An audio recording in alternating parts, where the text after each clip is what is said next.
welcome back to the Lottura P.O podcast. I'm here with Christine and Renee, another team member that we were having on to just chat with us. This was highly requested by a lot of people to meet more of our team members, which we love that it was requested because we love our team, and it's been so fun so far to chat with some others. And so now we're going to chat with Renee, who is our lead writer. And yeah, you usually do the feature article. Well, you always do the feature article. And then you also do some other things. You write the companion chronicles, and then sometimes you step in where your wisdom is needed and you write beautiful articles.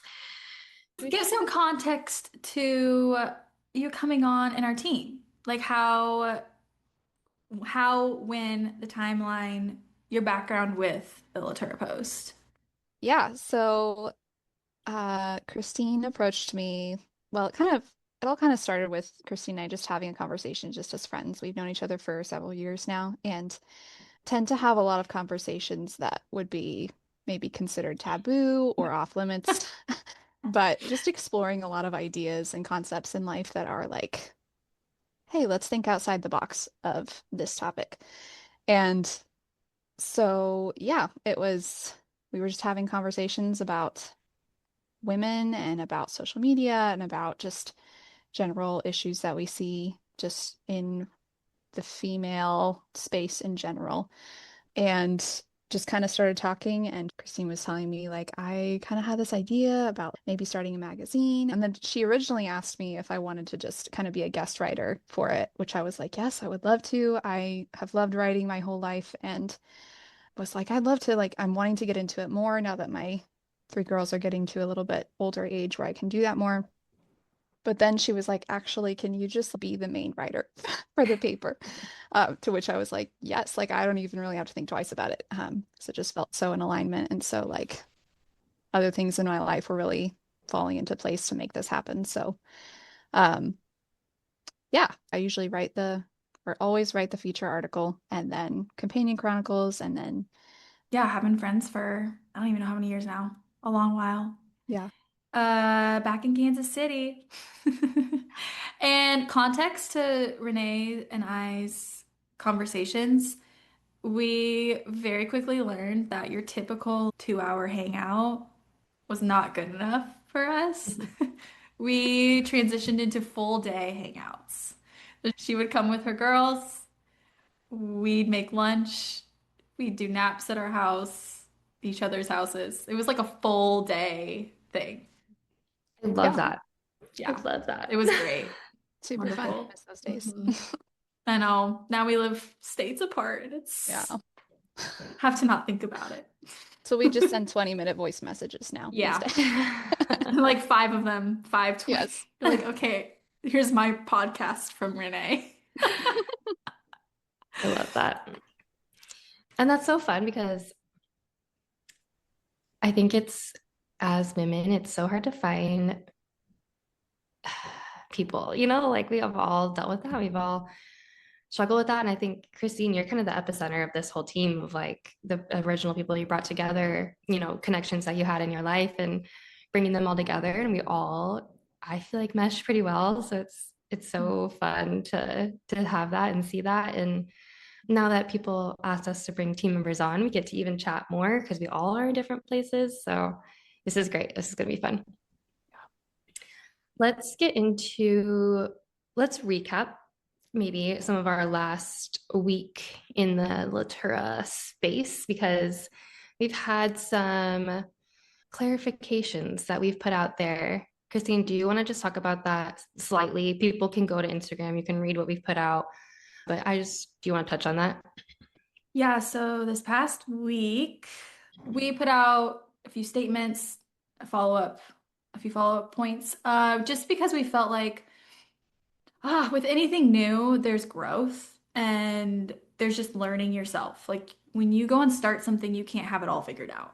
Mhm. And while it feels like we've been doing this for a very long time, we're only on month 6. I mean, we're very new. And as we've been, we had our initial goals and mission, and now we've been trying to figure out how does that play out in real life.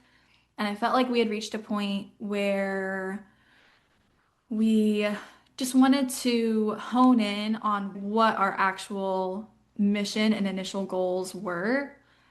And we just felt like we were at a point where we needed to make it more clear and just kind of get some things out there.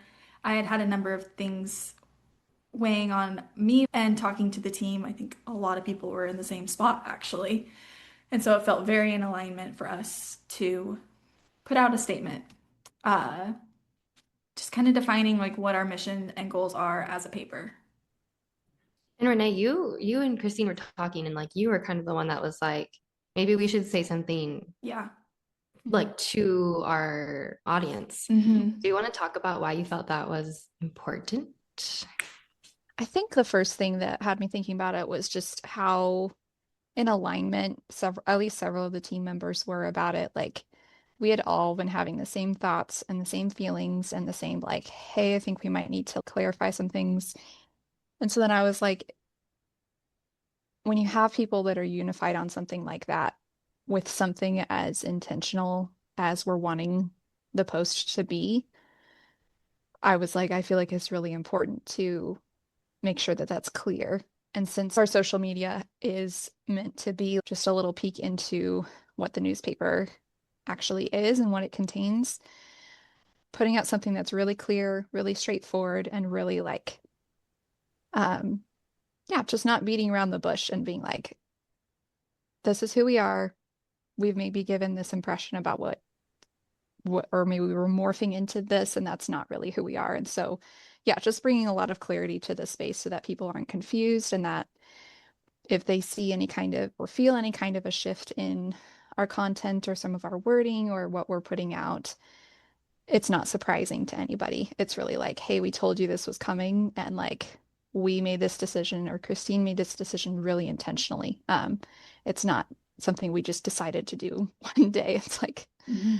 It so had yeah, been building. It had been building yeah, for probably even more, like probably even a couple months. yeah. Mm-hmm. And it, Just feeling like things weren't quite in alignment with, yeah, what the initial goals were. And I guess, I mean, I feel like maybe we should answer some of the most common questions we've gotten. I think just to kind of like bring, that's like the point of this podcast is to bring a little bit deeper clarification on things that are harder to just put into words on social media. So, one, how big is the shift is probably a Mhm. question. Uh, Depending on who you are, you might not even notice a difference. Mm-hmm. Uh, I think it will depend on the individual. It's not going to be night and day different. None of our foundational values have changed. Mhm. Mm-hmm. Our team, are still the same people as we were when we started it. I think it really comes back to honing in what was the initial vision for this, not personally, but just as a business. And as a business, the goal was a newspaper for women. That's a large scale. Mhm. And I think we had found ourselves kind of falling into a camp of mothers, kind of domestic living. Um, and while, I mean, like Renee, you and I are home with our kids all day. Bailey, you're at home. Like, that's not, we have nothing against that.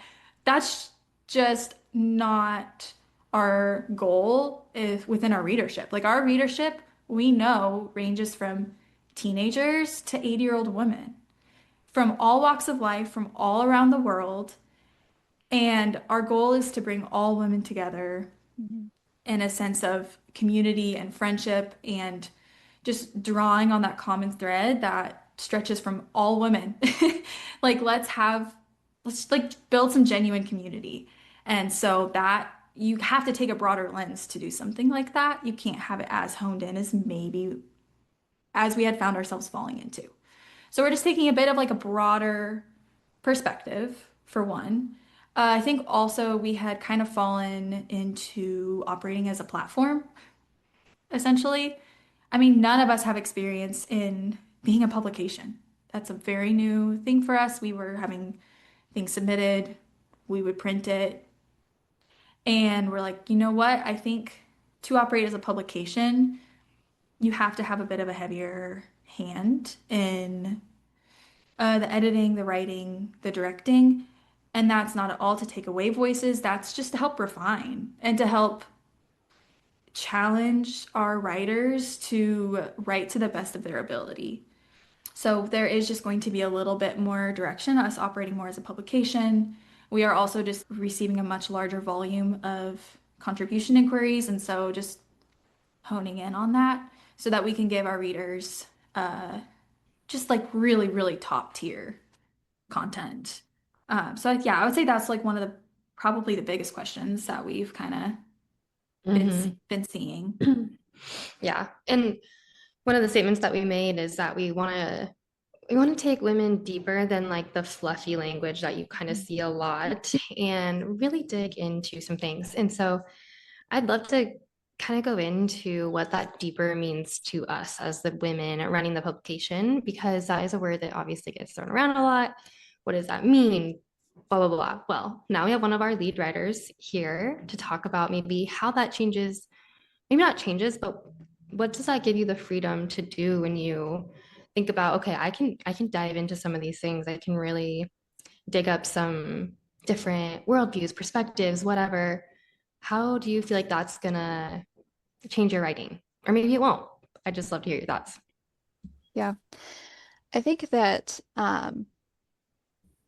just as a piece of transparency, I think the last few months with writing the feature article specifically, I personally, as a writer, was feeling a lot of block, I guess. Like, and I was telling Christine, like, I was like, I'm writing, I'm getting there, but like, I need a little more time, or I'm like struggling with this concept, or what do you think about this? And usually when that happens for me, it means that something's not quite right, like something's out of alignment. And so I think that I personally was starting to feel like, okay, I can write beautiful sentences and I can come up with intriguing topics that I could put in there, but there's a difference between writing pretty sentences and writing things that are like maybe make all of us just slightly uncomfortable in a good way. That's like, um, so I guess in a sense of what might shift, I think that one of the words that Christine put on our social media, one of the newer words that maybe gives us a little bit of an overarching vision is strength. And that's really something that I've been honing in on as I think about what I want to write. There's two different camps of femininity in our world today, and one of them is really like you're basically a man, and it's like that's not something that I'm going for at all because I think that women are distinct and beautiful and incredible and amazing, and that men are too in their specific way. But I think that the other camp is women who don't know how to think for themselves, who are who are so feelings oriented that those feelings make their decisions for them, which is something I've kind of touched on in a couple of my articles before. And what I want to do in my writing as we move into this shift just a little bit is to bring in more of that strength and more of this idea of, hey, it's great to like, I guess like beauty is more than just aesthetics or this fluffy feeling over here that I get when I see my curtains flowing in the wind with the sunlight flowing through them. Like that's not a bad thing. It's a wonderful thing. I love that. But beauty is so much deeper than that, and it takes strength and it takes wisdom and work to get there and to realize what the true definition of beauty is. So, as far as like shifts in my writing go, I don't fully know yet. I tend to kind of go like one issue to the next, or I might get a glimpse of something down the road, but most of the time what happens for me is my ideas drop in like just at the perfect moment with the perfect inspiration and I'm like, oh, there it is. Like I wrote this whole 2 pages over here and we're just gonna scrap that, or we might keep this sentence or that sentence, but like this this is also kind of getting into like why I felt like it was important to make a public statement, but like the process of growth and the process of finding out who you are, whether that's as a business or an individual, is something that is a process. Like you Mhm. can't really know fully of what is meant to be unless you've experienced what isn't meant to be. So when it comes to my writing, I write stuff a lot of times that I'm like, wow, that was terrible. Or like, that is not at all what I was going for. Or like, just different things like that. And then, but it's part of the process. And if I hadn't written that first, then I wouldn't know what I'm supposed to write Mhm. for the public eye. Yeah. And on your point of pushing women to feel uncomfortable, I Hmm. think this is another thing we need to add a clarifying point on. We've been talking a lot about how we want our paper to challenge women to just dig deep, to think out of the box. That does not mean we are going to be running off of a cliff over here Hmm. and just putting like wild stuff out there. That's not what that means. We want to feel very grounded, Hmm. uh, and offer a space that feels very reliable. Yeah, grounded. But to grow and just self-responsibility, all of those things, we have to challenge ourselves to get a little uncomfortable and to think about things maybe a little differently than we have in the past. Because if we always thought about things in the way that makes us feel safe, there's never going to be growth. I think there's a lot of strength in balance too. Like when you offset something and you kind of go way the other way, or to the Mhm. extremes, um there's no balance, and it might feel very convicting and strong, like, oh, I can hold to these things, and I can Mhm. you know have like strong feelings, and that can feel really empowering. But I think through my life, where I feel the most strong and steady is being able to wade through the gray spaces. Mhm. And Renee, I feel like you write really well in that gray space of there's no answer. For Yeah. most things in life, like there's no answer. Yeah, I mean, we never want to give you your answers on a silver platter. That's for you, the reader, to figure out. And we are just hoping we can be an avenue that will provoke you to think. Some people might read one article and go this direction, and someone might read it and go the other direction. And that's up to the reader. That's not up to us. Like, we aren't trying to get people to think or do things in a certain way. We just want you to take some self-responsibility and make those decisions for yourself. Hmm. And along that tangent too, like again, it's that idea of balance of like, hey, we're gonna give you some of these ideas and we're gonna give you these concepts to think about. And there's room for us as individuals in the places that we are to figure out like, okay, what does this look like for me in my specific Mhm. situation? Because none of us are the same, right? Yeah. But there are some things that aren't negotiable, maybe is the word I'm looking for. And so I think that's where the uncomfortable piece kind of comes in because it's not so subjective and so like whimsical that it's just like whatever you want to do, whatever you want to feel, whatever you want to like Hmm. to the point where you're allowing people to stay in a place of feeling stuck or in a place of repeating cycles over and over again. Like that's Hmm. part of our goal here is to be like, hey, we all have cycles that we repeat over and over again, and we all have things that we don't want to touch and things that we're like, I'm good. I don't need to deal with that. And it's like, yeah, there are some things that are non-negotiable in how you deal with that or how you approach them that are important to lay the ground for, I guess. Hmm. At least that's kind of where I'm coming from in my writing is Yeah. like, I'm not going to tell you how to do this, but I am going to tell you that it needs to be done type of thing. Because if you want to grow, it needs to be done. Hmm. Yeah. Yeah. What do you feel like one of those things is? Because I feel like we could go many ways with this. One way would be like, I feel like as a woman, you have to figure out what your values are.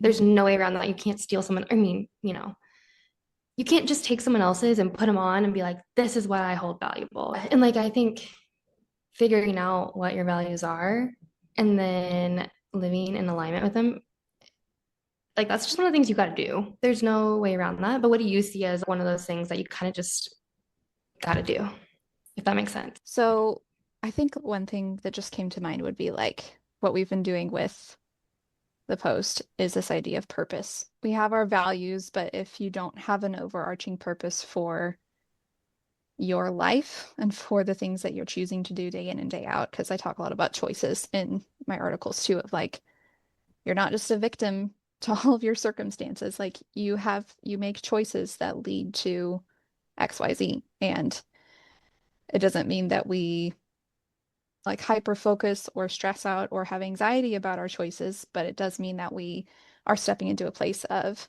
I realize that my decisions about how I wake up in the morning, what I'm spending my time on, how I speak to people, how I deal with my trauma or my hurts from the past or from the present.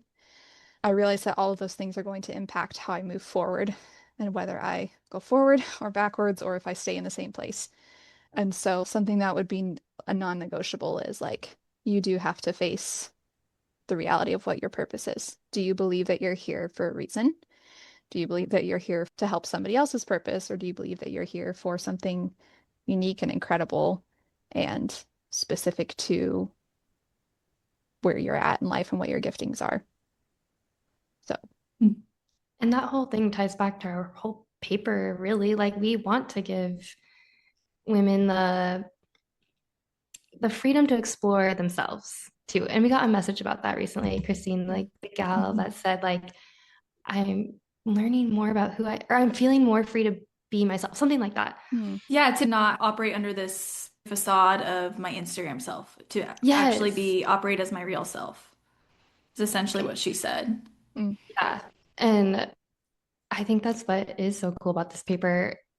Like, that message made me cry. I was like, if we can offer that little, like, just be yourself and take responsibility over the things that you do and choose for yourself, like, that's pretty amazing. I think, I mean, and I see it eat that right there. Even like within myself, and a lot of our team actually within the last couple months, we talked about social media, our issues with it. I know Renee and we have this conversation quite often. I have felt the freedom to fully let go of social media the last couple months. I haven't been on it at all since our break starting in January. I'm like, I'm good. I have put that version of myself away. And we've seen messages from people within our own team feeling that like, and that's what we hope we can do is we can give people the freedom to say like, oh, I'm going to operate as myself within the real world. I think one visual that I just got for that could be releasing the pressure on an instant pot. Like, I feel like sometimes social media and just this world in general can be really like, hey, we're all trapped inside this instant pot, and there's like just pressure building and building and building and building. And part of what we want to do is flip that little switch and be like, the pressure's not there. Like, beauty is real, truth is real, and like, you are real. You are a full, complete human being that was never meant to operate under pressure. And so by us, our hope is that we can, by holding this balance of uncomfortable and also like, I'm not giving you an instruction manual for how to do your life. Yeah. We're hoping that can release some of that pressure to and like find out who you are. It's okay to not have all the answers or to take a long time to figure out the answer for something. Like social media technology gives the facade of you gotta have it all figured out. Like it's okay to sit and think about something for weeks, months, a year. Like it's okay if you're like have this one topic in your head and you're really trying to decide, what do I believe about this? What conviction do I want to hold? It's okay if it takes a long time to get there. Okay, so then talking about like how we live out our values, as you've grown as a writer, how have you had to wrestle with your values coming through your writing? Because you walk a line, you have to walk a fine line when you have an audience. And how do you walk that?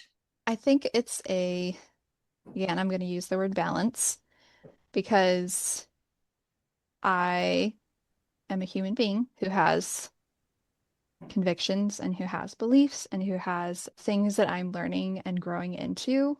And my personality is very much one that is like always processing. I'm just always turning questions over, writing things, rewriting things, like verbally processing with people. And so it's definitely not new for me to, I guess, adopt a mentality of, okay, what does this mean for me? And so when it comes to walking a line, and again, this goes back to the writing and then the deleting and then the rewriting it to be like, okay, I got all my thoughts out. This is me right here. Now, how do I take this and reword it or put a different spin on it so that it is, I wouldn't use the word generalized, but maybe more like um, it's broad so that it can apply to and work for anyone, whether you are a 75-year-old grandma or whether you're a 15-year-old girl still living at home or whether you're a mom with kids or just living with your husband or whatever it might be. My goal as a writer is to have the foundation of what I believe come out in my writing, but in such a way that's like um Applicable. applicable. Yes, like doesn't matter where you are or who you are or what's going on in your life. Like this question is for you or this prompt is for you and it's for me too because we're all continually going to the next level. And yeah, so I think not being so direct that it becomes an instruction, but holding to that frame of mind where there's definitely a foundation of truth laid here. Like this question has meaning to it, it has depth to it, it has purpose to it, but I'm not going to tell you the ABCs and one, two, threes of what this means. Yeah, and follow up, I want to hear your thoughts. Specifically, you said the phrase kind of going to the next level, taking things deeper. What would you say to the people who are like, I feel grounded in my general beliefs. I have this set of convictions. I feel confident and grounded in this. Why would I need to take that deeper? Hmm. That's a good question. See, guys, here I am going deeper myself. Like, I think if you're asking the question, why would I need to go deeper? That may be the answer in and of itself, if that makes sense. I think the mindset of growth is always going to be one of truth and beauty are never stagnant. Like when we look at nature and we look at creation, I'm like, the earth is never just doing nothing. Like even in the wintertime, which I read an article about this, even in the wintertime, it's like things are happening under the soil and the leaves are breaking down. They're giving life to the soil for the spring. The trees are not dead. They're hibernating, you know? They're like they're getting ready for the next season. And so it's like even if you are in a place of feeling really grounded and rooted in what you believe, and maybe you've already done a ton of work on, okay, like I had this set of beliefs over here and I've kind of worked through them, and like I have this here, and maybe some of them are the same, some of them are different. But there's always going to be somewhere else that you can take that and something else that you can be nourishing and working towards because the seasons are cyclical. So if you're in a season of winter right now where you're just like, well, everything seems kind of still and kind of I don't know, like not much is happening, then it's making sure that you always have that ground of um a ground of what word am I looking for? Like I don't want to use the word openness, but a ground of preparation. Maybe preparation would be a word. Like you're always prepared to learn something. You're prepared to reevaluate. And that doesn't mean you're in a state of, oh my goodness, I just never know what I think about anything. Like there's a difference between being able to just be thrown around like a wet noodle and like, hey, I've got my foundations, but also I'm not so stuck in my ways and so hard that I can't recognize that there's areas to this that need refinement and that need deepening and that need nourishment. And I think openness, that word, uh, depending on the person, can be a scary word Hmm. where they're like, oh, you could go down some Because dangerous it sounds paths. dangerous. Yeah, Yeah, it dangerous. sounds dangerous. Hmm. And it can be And dangerous. oh, for sure, absolutely. If you are operating with no conviction and no foundations, to be open can be very dangerous. Um, And if you're doing it in isolation, I would say is another thing. Key, Like, don't do this by absolutely. yourself. Don't hide No, yourself in a closet and be like, I'm just gonna figure this out by myself. exactly. And I mean, we are we are made to be communal beings. Like we're Hmm. made to live in community. You think about someone who lives out in the woods on their own for 30 years, think about what it does to their mind. We're made to be with people and to push each other and to guide each other and to push back. But also, when it comes to the word openness, I think it's like what Bailey was saying earlier with extremes. So then a lot of times it's like, let's run over here where it's safe. Hmm. And I only operate under what I have determined to be comfortable. And it's like there's nothing, and I think this is another social media technology thing, or maybe it's just a human thing, where it's like listening and considering something does not mean that you believe it. There's like a decision in that process to take something you hear and then to add that to your foundation. Or like I just think that there can be really great benefit in listening to other people's perspectives who've lived different lives than you, who've lived in different cultures and in different times. Whatever it is, I think there can be great benefit to listening to different perspectives and then just like thinking through it. It doesn't mean that means you believe it. I think it was, this might be Aristotle. Somebody a long time ago said the idea of like, it's the mark of an educated man to be able to entertain an idea without, I think it was like, I don't remember the exact wording, but basically without adopting it. Like, Mm. if you're in such a state of vulnerability and susceptibility that you're just like any idea that you hear, you're just like, oh, this is for me. This is for me. Like, I want to believe that. I want to do that. Then it's like, that's really dangerous or can be dangerous. But being able to, like you said, being able to hear an experience or a perspective or an idea from somebody else and really weigh it and consider it and be like, like I might have been wrong on this, or Yeah. Check like, your pride. yes, yeah, like you don't know everything. I don't know everything. This is not it's not a competition of who knows the most. We're meant to do this together and we're meant to bounce ideas off of each other, feed each other ideas and consider them. And then if it's wrong, like You that's move where that on. community, yeah, we move on. And the community aspect comes in too, where it's like good community and good friends. Even if you don't have many of them, will be able to do that alongside you or should be doing that alongside you to be like, hey, let's work through this together. We don't need to be afraid to consider this when, yeah, we don't need to be afraid to consider this because a lot of people just become fearful to even consider something because it's either triggering to them in some way or it means that they might actually have to change and might be like, oh dear, like if I shift my beliefs in this way or I adopt this, then I am going to have to change things in my life too. Like Mhm. when a person reaches that point in their life where they recognize I have to actually walk the walk, I can't just talk the talk, that can be really scary for people. Mhm. And I've definitely been there. And I'm sure I'll be there again, but And it's this like, and this conversation right here can pertain to a very wide variety oh of yeah, categories.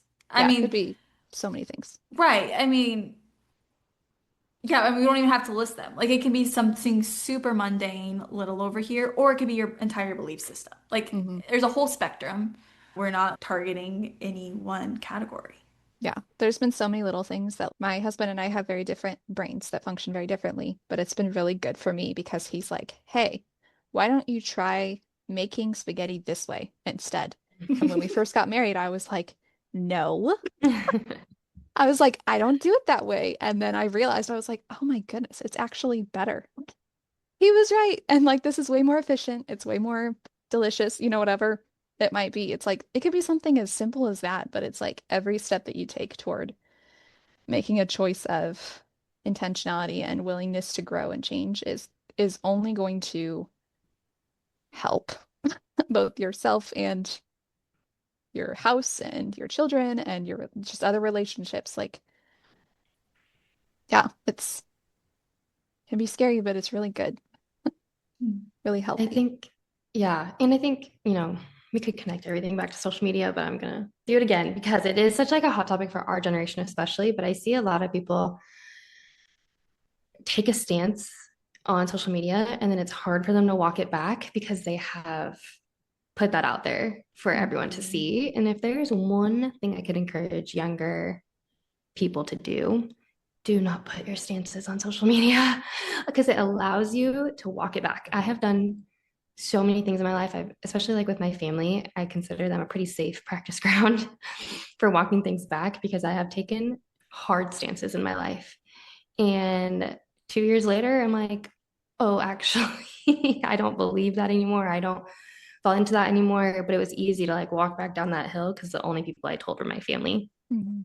And um, they were like, they'll make fun of me, like, remember when you would die on that hill? Like, and that's okay. Like they can poke fun at me. But I think when you take really hard stances and you put it out there and it's so easy to feel like that is community when you're online. Like that is, when you live in that echo chamber and these are my people and whatever, but that makes it really, really hard to walk back down that hill when you take in new information. And I think, when we go back to building community and that kind of buzzword of community, like find people in your real life that you can talk to about these things so that when you need to walk it back or they need to walk it back, you can just be like, that's fine. That's fine. I'm not going to hold you to this version of yourself that only knew X amount because now you know more or now you have lived more. Like that's frankly, I feel like what a lot of mine was is just I got older. It's like, oh, I can have just a bigger picture on things now, more capacity, and yeah. And I think then too, like the people who when things are put out there very strongly on social media, it's easier to feel like a quick connection to them. And I think it's building that not to sound extreme, but kind of false sense of community. Because then let's say they try to walk back down that hill or they issue a statement or they do things. I feel like there's often like reaction because the people watching are like, oh, I feel betrayed. And it's like you actually had no context to their whys of why they're walking down this hill. And I think that's where like projection and reaction can often come. And that's where there can become social media drama. Yeah, there's a lot of projection on social media.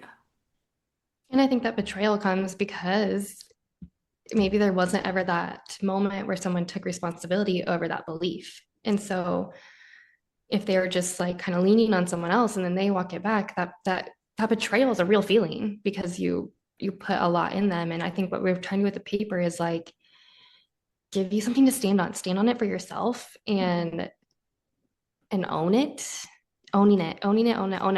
Like I really want to see the women in my life for myself too. Like I want to own the things that I say so that I follow through, that I live in accordance with what I say. Like I think if you never own it, then it's easy to let things slip. And all of a sudden you find yourself where people are kind of maybe challenging you of like, well, you said this, but you did this. And you don't have an answer because you're like, yeah, I didn't ever own it. And I think so much of what we do in the post, especially your articles, Renee, is getting people to think down that line of what do I need to do? What do I need to do to own it? Yeah. And part of owning it means you own your mistakes too. Or Mm-hmm. you own the times when you start going a direction that you didn't want to go. Which is essentially what we just part did. Part of our statement was this week was, hey, we started going a direction that we didn't really ever intend to go. And there were certain flavors and certain ideas that we just weren't, that are just not right for us. And so we wanted to own that and be like, takes Here it is. down it takes laying down that human pride within you to admit you're wrong, to even like, and I won't even say we were wrong. Yeah, I That's was not gonna even like the say right, too. yeah, like just we weren't even wrong. We're just redirecting. Mhm. And based on people's perceptions, they might think we're doing something really drastic. We're not. Yeah. We're just redirecting. And and that's where it's like I just really encouraging people to not be reactive, especially to people you don't haven't formed those really, really deep relationships with where you don't have context. Like maybe just take a step back and just watch things unfold and then make your own decision for Mhm. yourself. And Yeah. going back to owning things, like we had to take a look at our team and be like, where were we maybe outsourcing way too much? Could someone in our team write these things? Could someone in our team take these photos? Whatever it was, I think we had to kind of pony up and be like, who in our team that's already here that gets the vision, gets the mission? Not that these other people didn't, but they just weren't already part of our team. And so it's like, how can we take more responsibility on ourselves? Mhm. And that was a conversation that we had to have of, oh, we just got to take that on. And we were trying to like maybe not take it on. And that says nothing about who Yeah. has contributed. It's just like, if we want to operate as a business, we had to take responsibility over our business. And that's like a pretty, Mhm. yeah, it was a lot of conversations that we had to Yeah. have. Of, that's our own very own growing up story kind of in our business for now. And And in us as yeah, individuals, realizing like, yeah. oh, I had way more people-pleasing tendencies than I realized. Mm-hmm. Uh, this isn't, yeah, I mean, just like reminding myself, this is a business. This is not myself. And Mhm. so there just needs to be some translation of that just into what we do moving forward. But also the reality is that when you're making choices and you're essentially decluttering one area of your life, whether that's your business or your relationships or whatever it might be, it's like 9 times out of 10, or maybe all of the time, that's going to result in a decluttering of other things as well, because you're Mhm. going to see discontinuity over here. You're going to realize, like, oh, I need to pull this out. I need to put this in. Mhm. And again, you're faced with a choice. Either you can look at that thing and then maybe you see something similar in your house. You see a closet that you've just been like, oh my goodness, I don't even know what's happening in there. I've just kind of been putting stuff in, which is not what we were doing with the post, but just as an example of like, you I think know, it's applicable. I think it's Yeah. applicable. Like yes, like Comes we, the back we, to walking the talk. Like, yeah. yes, are we actually acting out what we're putting out?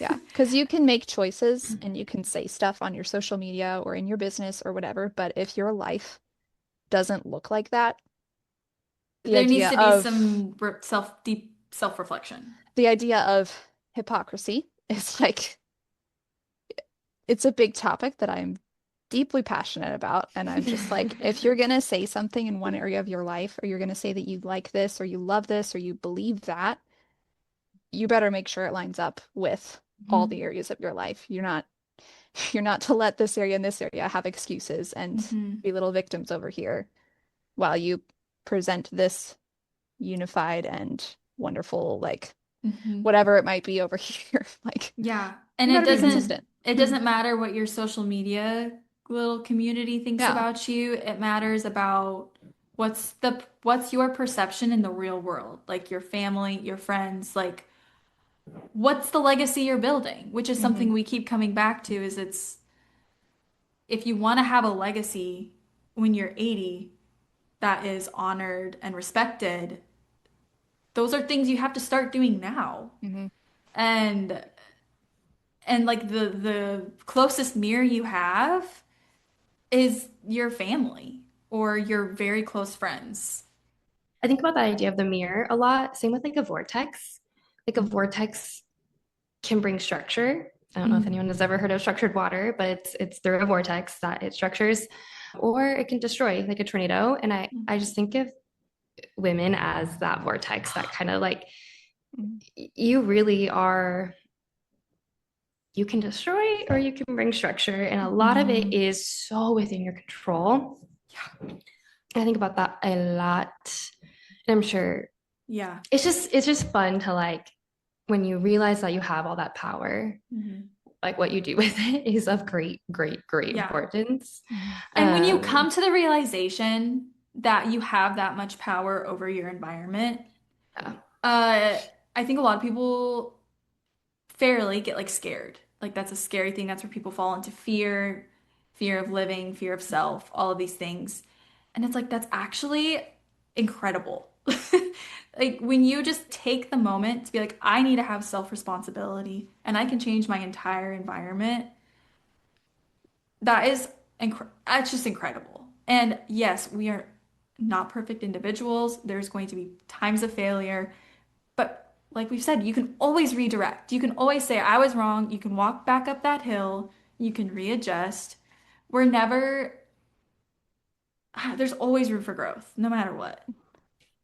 So after talking about some of those concepts and thinking about them, how are those gonna show up in the post and in our just in our team throughout the post? Do you want to answer that, Christine?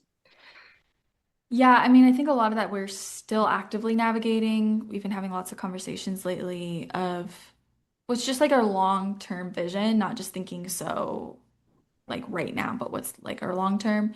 And just like with the way our newspaper functions, we already have April printed and complete. We already actually have May complete as well. So things take time. I would say our goal is to kind of be like fully where we want to be by the time we hit year two, which would be September. So you'll kind of see a slow fade. Maybe you won't even notice it at all. But you'll probably start seeing a lot more long form content, less like really like practical columns, but more like deep thinking columns, a lot more historical, uh, some like light educational directions. Education, not in like a this is how you need to think about this, but educational as into like here's some background behind this, here's some more of like that kind of a direction, and a lot more consistent writers. So those are some of like the biggest practical shifts, so to say, you'll see in the coming months. And this is going to be kind of an ongoing conversation within our team because, like we've stated before, we are all growing through this individually and as a team. And it'll be fun to see.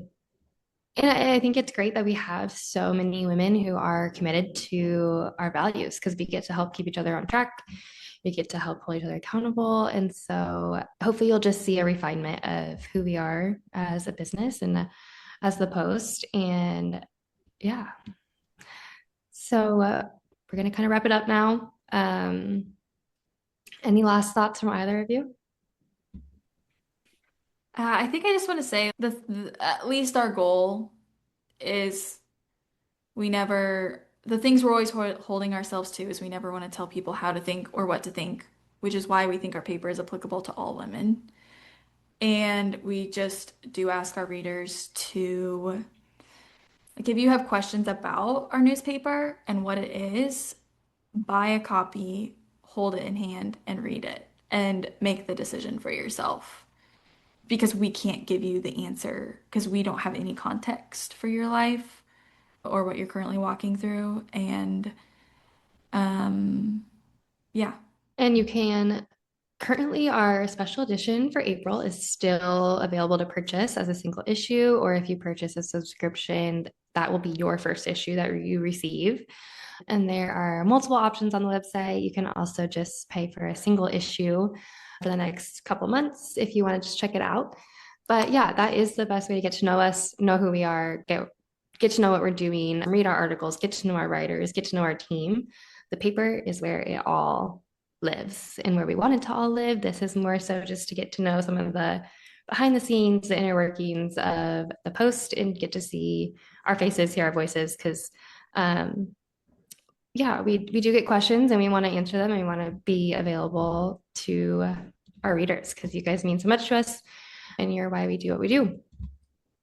So yeah, we are going to wrap it up there. Thank you, Renee, for coming on. Thank you.